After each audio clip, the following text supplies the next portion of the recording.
범죄자들은 정체를 숨기기 위해 교묘하게 위장하지만 결국은 흔적을 남기기 마련입니다. 1983년 영국의 평범한 일요일 밤 한 남자가 술집에 들어와 자리에 앉더니 음식을 주문하고 여주인과 가벼운 대화를 나누며 음료를 마셨습니다. 잠시 후 그는 코트를 걸치고 화장실에 들러 손을 씻은 뒤 종이 타월로 닦고는 그것을 쓰레기통에 버렸습니다. 아무렇지 않아 보이는 그 행동 하나가 훗날 과학수사의 발전으로 자신을 파멸로 몰아넣게 될 것이라는 사실을 그는 상상도 하지 못했습니다.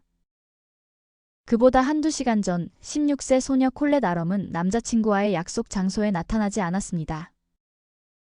불안에 휩싸인 가족은 곧 그녀의 실종을 신고했고 끝내 콜렛은 싸늘한 주검으로 발견됐습니다.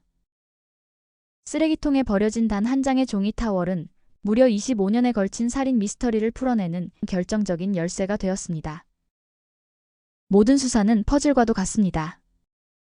증거 하나하나가 맞춰질 때마다 범인의 윤곽이 드러나고 그중 어떤 조각이 치명적인 실수를 드러낼지는 예측할 수 없습니다.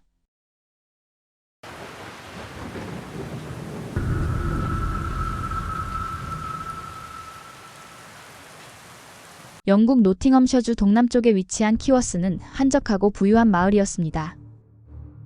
그림처럼 아름답고 범죄와는 거리가 먼 이 평화로운 마을에서 콜렛 아럼이 살고 있었습니다. 그녀는 화목한 가정에서 일남일녀 중 막내딸로 태어나 부모의 사랑을 듬뿍 받으며 밝고 순수하게 성장했습니다. 친구들은 그녀를 남을 배려할 줄 알고 누구와도 잘 지낼 수 있는 따뜻한 아이였다고 기억합니다. 미적 감각과 창의성을 갖춘 그녀는 언젠가 훌륭한 미용사가 되는 것을 꿈꿨습니다. 또한 6개월째 교제 중인 남자친구와도 다정하고 안정적인 관계를 이어가고 있었습니다. 1983년 10월 30일 여느 때와 다름없는 일요일이었습니다. 16세 콜렛은 집에서 케이크를 구워 가족과 함께 나눠 먹은 뒤 남자친구의 집에 가기 위해 외출 준비를 했습니다.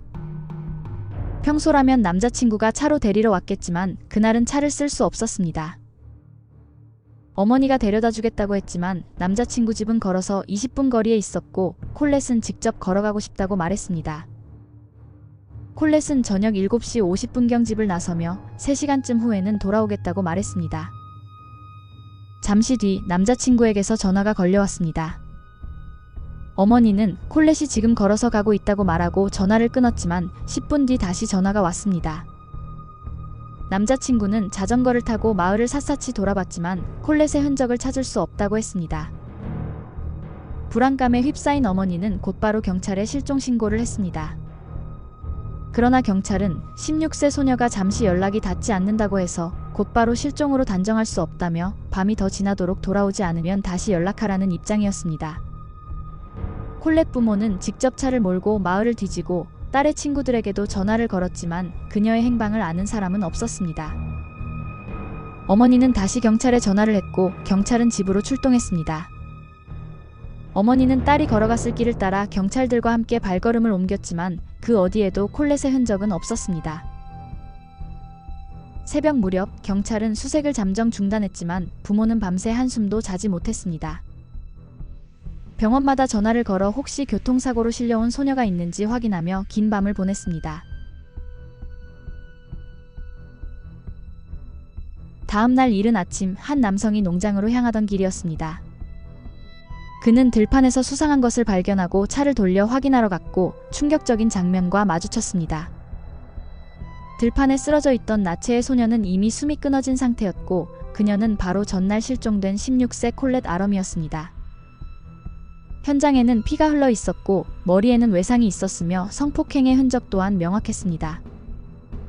콜렛의 시신은 집에서 불과 3km도 떨어지지 않은 곳에서 발견되었습니다. 경찰은 즉시 사건본부를 설치해서 본격적인 수사에 착수했습니다. 그리고 불과 몇 시간 만에 현장 인근에서 도난 차량을 발견했습니다. 그 차량은 하루 전 도난 신고된 빨간색 포드 피에스타였습니다. 차주는 키를 꽂아둔 채 잠시 자리를 비웠고 그 사이 누군가가 차를 훔쳐 달아난 것이었습니다. 시신이 발견된 들판에는 차량 바퀴 자국이 남아 있었고 콜렛의 발바닥에는 흙이 묻어 있지 않았습니다. 이는 그녀가 차량 안에서 공격을 당한 뒤 들판에 버려졌음을 시사했습니다. 차량 수색 결과 혈흔과 정액 흔적도 발견되었습니다. 언론 보도가 나가자 목격자들의 제보가 이어졌습니다. 사건 당일 콜렛은 남자친구 집으로 향하며 몇몇 사람과 인사를 나눴고 여느 때처럼 명랑해 보였습니다. 그러나 경찰은 곧 충격적인 증언을 확보했습니다. 한 남성이 정원에서 일하던 중 비명과 함께 차량이 미끄러지는 듯한 소리를 들었다는 것이었습니다. 그는 대문까지 나와 살폈지만 아무것도 보이지 않았습니다. 이 증언은 콜렛이 마지막 목격 이후 불과 몇 분 만에 납치되었음을 암시했습니다. 또한 마을에 소식이 퍼지자 2명의 중요한 목격자가 나타났습니다. 첫 번째 소녀는 저녁 무렵 키워스 마을에서 집으로 걸어가던 중 수상한 차량이 자신을 뒤따라오는 것을 느꼈습니다. 왠지 모를 두려움을 느낀 소녀는 급히 친구 집으로 몸을 피했습니다. 그날 저녁 7시 30분경 수상한 차량은 또 다른 소녀에게 접근했습니다. 남자는 소녀에게 목적지까지 태워주겠다고 권했지만 소녀는 강아지를 산책시켜야 한다며 정중히 거절했습니다. 그러자 남자는 불쾌한 기색을 드러내며 자리를 떠났습니다. 두 소녀의 진술은 매우 구체적이었고 경찰은 이를 토대로 용의자의 몽타주를 작성했습니다. 그는 키 약 178cm의 단단한 체격에 곱슬거리는 머리카락을 가진 백인이었습니다. 하지만 가장 중요한 목격자는 따로 있었습니다. 한 술집 여주인이 결정적인 단서를 제공한 것입니다. 제너러스 브리튼 퍼블릭하우스라는 술집 여주인의 말에 따르면 사건 당일 밤 9시가 조금 지난 시각 한 낯선 남자가 술집에 들어왔습니다. 다소 어색해 보이는 그는 자리에 앉아 요리와 음료를 주문했습니다. 남성은 근처에 사는 친구를 찾다가 길을 잃었다고 설명했지만 여주인은 그의 손에 피가 묻어 있는 것을 발견했습니다. 그녀가 이를 지적하자 남성은 당황한 듯 화장실로 들어가 페이퍼 타월로 손을 닦았습니다. 당시에는 크게 의심하지 않았지만 다음날 콜렛 살해 소식을 듣고 곧바로 경찰에 제보했습니다. 경찰은 술집 화장실을 수색해 피 묻은 휴지를 확보했으나 1983년 당시 기술로는 혈액형만 확인할 수 있었을 뿐 범인의 신원을 특정하기엔 역부족이었습니다. 수사가 이어지던 중 경찰은 수상한 편지 한 통을 받습니다. 자를 대고 쓴 듯 삐뚤빼뚤한 글씨, 알파벳 S 대신 느낌표를 쓰는 방식으로 필체를 숨기려 한 흔적이 보였습니다.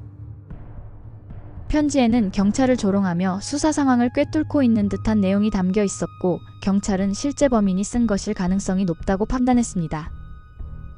그러나 범인은 치명적인 실수를 저질렀습니다. 너희는 절대 날 잡을 수 없다 라고 쓰여진 문장 위에 지문이 묻어 있었던 것입니다. 경찰은 즉시 대조했지만 당시 보관된 범죄자 데이터베이스에서는 잃지 않은 사람을 찾을 수 없었습니다. 사건 전담본부가 꾸려지고 모든 자원이 투입되었지만 새로운 단서는 좀처럼 나오지 않았습니다. 결국 1년 반이 지나자 수사는 사실상 축소되었고 슬픔과 절망을 견디다 못한 콜렛의 가족은 해외로 이주했습니다. 1997년 법의학자 팀 클레이튼 박사가 콜렛 사건에 배정되었습니다. 그의 임무는 현장에서 확보한 증거물에서 범인의 DNA를 추출해 국가 데이터베이스와 대조하는 것이었습니다. 당시에는 콜렛의 옷가지, 차량 매트, 차량 내부 시료, 그리고 부검에서 확보한 샘플들이 보관되어 있었습니다. 하지만 문제는 증거물이 제한적이라는 것이었습니다. 그 당시 분석을 시도하다가 증거를 소모할 위험을 감수할지 아니면 더 발전된 기술을 기다릴지가 고민이었습니다. 결국 팀 클레이튼 박사는 시도조차 하지 않고 냉동고에 묻어두는 것보다는 실패하더라도 지금 진전을 시키는 게 낫다며 분석을 실행했습니다. 그 결과 콜렛의 DNA는 확인할 수 있었지만 범인의 프로파일은 얻지 못했습니다. 부검 당시 채취되어 봉인된 정액이 묻은 현미경 슬라이드를 분석한 결과 용의자를 배제하는 데는 쓸 수 있었지만 범인을 특정하기에는 부족했습니다. 심지어 술집 화장실에서 발견된 페이퍼 타월도 아무런 추가 단서를 제공하지 못했고 결국 실패로 끝났습니다. 그리고 7년의 시간이 지난 2004년 케빈 플린 경위가 사건을 다시 맡으면서 새로운 전환점이 찾아왔습니다. 그는 전담팀을 꾸려 2년간 2,500건의 진술서, 5,000건의 문서, 그리고 700점이 넘는 증거물을 전산화해 체계적으로 분석했습니다. 여기에는 팀 클레이튼 박사도 다시 합류했습니다. 그는 이미 남은 증거물이 소진되었다고 생각했기에 큰 기대는 하지 않았지만 다시 살펴보던 중 하나의 핵심 증거가 떠올랐습니다. 바로 술집 화장실에서 회수된 페이퍼 타월이었습니다. 최신 DNA 분석 기술을 적용하자 페이퍼 타월에서 두 사람의 DNA가 섞여 있는 흔적이 발견되었습니다. 남성과 여성 두 사람의 DNA였고 여성의 DNA는 콜렛과 일치했습니다. 이어 범인의 DNA도 분리해내는 데 성공했고 1997년에 얻은 불완전한 정액 샘플과 정확히 일치했습니다. 24년 만에 마침내 살인범의 완전한 DNA 프로파일이 밝혀진 것입니다. 그러나 경찰이 국가 데이터베이스와 대조했을 때 결과는 일치하지 않았습니다. 범인을 찾아낼 수 있다는 기대는 불과 몇 시간 만에 절망으로 바뀌고 말았습니다. 그러나 팀 클레이튼 박사는 또 다른 방법을 떠올렸습니다. 바로 친족 DNA 검색이었습니다. 부모, 자녀, 형제자매처럼 일총관계의 가족들은 DNA 프로파일이 매우 유사합니다. 데이터베이스에서 범인의 DNA와 비슷한 프로파일을 찾아내면 그를 직접 특정하지 못하더라도 가족을 통해 범인에게 접근할 수 있습니다. 수사팀은 범인의 가까운 친척을 확인할 가능성에 주목했습니다. 부모-자식 관계 검색에서는 수천 명이, 형제자매 검색에서도 다시 수천 명이 후보로 나타났습니다. 하지만 수사 자원이 한정되어 있었기에 300명 이상의 후보를 모두 추적할 수는 없었습니다. 300명을 선별하고 조사하는 데만 무려 18개월이 걸렸습니다.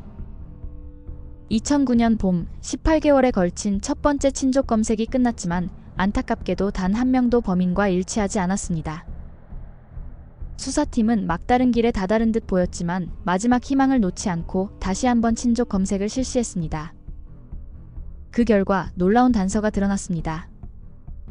리스트 최상단에 범인과 높은 유전적 유사성을 가진 한 남성이 있었습니다. 그는 바로 노팅엄셔 키워스 지역, 즉 콜렛이 살던 곳과 매우 가까운 곳에 살던 20세의 존 허친슨이었습니다. 조사 결과 존은 2008년 4월, 즉 10개월 전 교통법규 위반으로 체포되면서 DNA가 채취되어 데이터베이스에 등록되었습니다. 하지만 그는 1983년 사건 당시 태어나지 않았기 때문에 범인이 될 수는 없었습니다. 조사는 곧 존의 아버지와 아버지의 형제로 좁혀졌습니다. 존의 아버지 폴 허친슨은 사건 당시 실제로 키워스에 거주하고 있었으며 콜렛의 집에서 불과 몇 거리 떨어진 곳에 살고 있었습니다.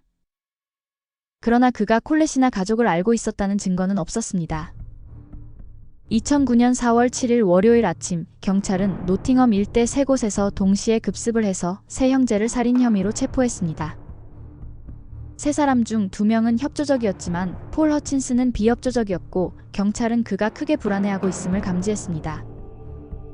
체포 직후 세 사람의 DNA와 지문을 채취해서 분석한 결과 사건 당시 경찰서로 보냈던 수상한 편지에서 발견된 지문이 폴 허친슨과 일치했습니다.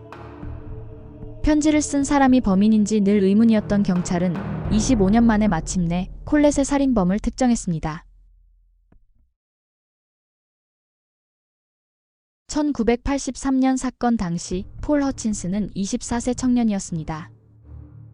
그러나 그는 겉으로 보기엔 평범해 보였지만 집요한 성적 일탈자였습니다. 틈만 나면 헛간이나 숲속에 숨어 소녀들이 말을 타는 모습을 훔쳐보며 자위를 일삼았습니다. 전문가들은 그를 심각한 성적 기이증, 즉 비정상적인 대상이나 상황에서 강한 성적 흥분을 느끼는 패티시즘을 가진 인물이라고 평가했습니다. 사건 당일날도 폴은 소녀들을 훔쳐보고 미행하다가 혼자 걷고 있는 콜렛을 발견했고 차에 강제로 실어서 납치해 들판으로 데리고 갔습니다. 그리고 성폭행을 한 후 잔인하게 살해했던 것입니다. 콜렛의 살인 사건은 그 후 영국 TV 프로그램 크라임워치에 소개된 첫 번째 사건이 되었습니다.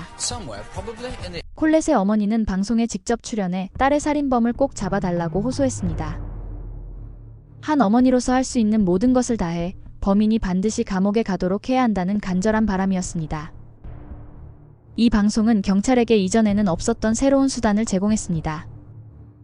그러나 인구 약 4,000명 규모의 작은 마을 키워스에서는 새로운 제보들이 오히려 수사를 혼란스럽게 만들기도 했습니다. 실제로 유죄인 사람은 단 한 명이었지만 마을의 모든 남성이 경찰의 방문을 두려워하게 된 것입니다. 잠재적인 용의자는 약 1,500명에 달했고 수백 명의 목격자들도 조사 대상이 되었습니다. 당시 경찰에게는 오늘날과 같은 첨단 수사 도구가 없었기에 오직 인터뷰와 전통적인 수사 기법에 의존할 수밖에 없었습니다. 크라임워치를 통한 제보는 체포로 이어지지 않았습니다. 그러나 키워스에 여전히 살고 있던 폴 허친스는 수사망이 자신을 향해 좁혀지고 있다는 불안감을 느꼈습니다. 결국 폴은 가족들에게 자신이 폐암에 걸려 치료를 받아야 한다는 거짓말을 꾸며냈습니다. 가족을 속이기 위해 직접 머리카락을 뽑아내며 항암 치료 부작용을 연기하기까지 했습니다. 그 결과 그는 집을 떠나 있을 명분을 얻었고 경찰이 TV 제보를 바탕으로 가가호우 수사를 벌이는 동안 그의 집은 자연스럽게 조사 대상에서 비껴갔습니다. 가족들의 동정을 얻으며 평소 같았으면 의심받을 행동조차 눈 감아줄 분위기를 만들어낸 것입니다. 말 그대로 치밀하고도 교묘한 거짓말이었습니다. 그 후 사건은 오랫동안 단서를 찾지 못한 채 미궁에 빠졌고 키워스는 다시 평온을 되찾는 듯 보였습니다. 폴은 전기기술자로 훈련을 받고 일찍 결혼해 자녀를 두며 겉으로 보기에는 안정된 삶을 살아갔습니다. 그럼에도 그는 단 한 번도 범법자로 적발되지 않았고 전과도 전혀 없었습니다. 2009년 4월 9일 마침내 폴 허친스는 콜렛 아럼 살해 혐의로 법정에 서게 되었습니다. 그는 처음엔 끝까지 무죄를 주장했습니다. 변호인을 통해 제출한 진술서에서 폴은 믿기 어려운 주장을 내놓습니다. 범행을 저지른 것은 자신이 아니라 이미 세상을 떠난 형제라는 것이었습니다. 즉, 형제가 죽기 전에 범행 사실을 털어놓았다는 주장입니다. 하지만 수사관들은 곧 그의 주장을 무너뜨릴 수 있었습니다. 형제의 혈액 샘플을 확보해 정밀 분석을 진행한 결과 사건과 아무 관련이 없음이 명백히 드러난 것입니다. 압도적인 증거와 진실 앞에서 더는 발뺌할 수 없었던 그는 결국 유죄를 인정했습니다. 2010년 1월 범행이 일어난 지 무려 27년 만에 폴 허친스는 16세 콜렛 아럼을 살인한 죄로 종신형을 선고받았습니다. 정의가 마침내 실현되는 듯 보였지만 이야기는 여기서 끝나지 않았습니다. 수감된 지 몇 달 뒤 그는 감옥에서 다량의 약을 손에 넣어 결국 스스로 목숨을 끊었습니다. 살아있는 동안 정의를 피해 다녔던 그는 결국 죽음을 택함으로써 또다시 정의의 심판을 회피한 것이었습니다. 영상 제작에 힘을 보태주실 분들은 구독, 좋아요, 알림 설정 부탁드립니다.